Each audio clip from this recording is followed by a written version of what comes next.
15-20 বছর 10 বছরের ভিতরে এত কম কেনা বেচা এরকম কুরবানির আগে বা ঈদের আগে এরকম হয়নি।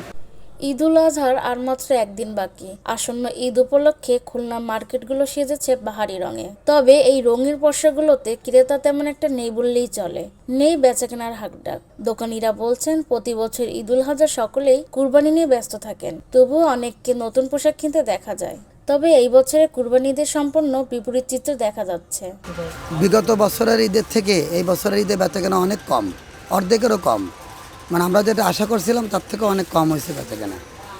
প্রত্যেকটা দোকানদার দেখেন এখনও পর্যন্ত দোকান খুলে বসে আছে, তেমন কোনো কাস্টমার মার্কেটে এখনও পর্যন্ত আসেনি।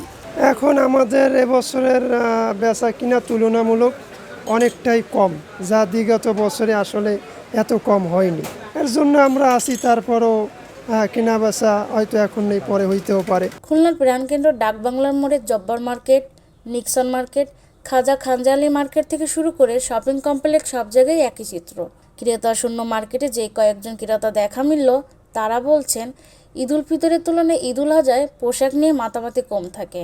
তাছাড়া পোশাকের দাম বৃদ্ধি ও অতিরিক্ত গরমের কারণে ক্রেতা কম আসছে।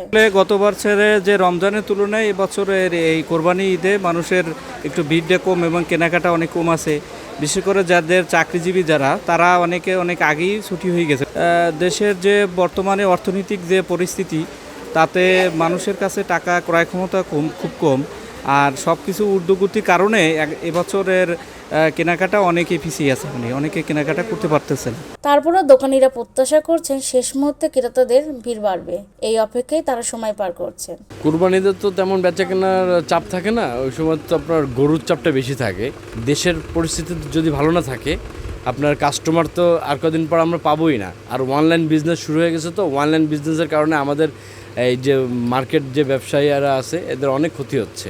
আমার এই বিগত আমি 4 বছর রানিং ব্যবসা করি। এই রানিং 4 বছরের ব্যবসার জগতে এবছরের হালাত খুবই খারাপ। প্রত্যেকটা মালেরই বিগত দাম বাড়ছে। একটা টি শার্ট যদি আগে কিনতেন 200 টাকা দিয়ে, টি শার্টটার মান মনে করেন 250 টাকা বাড়ছে।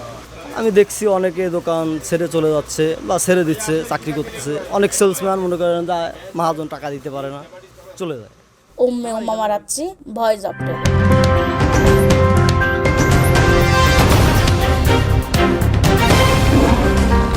Voice of Tiger.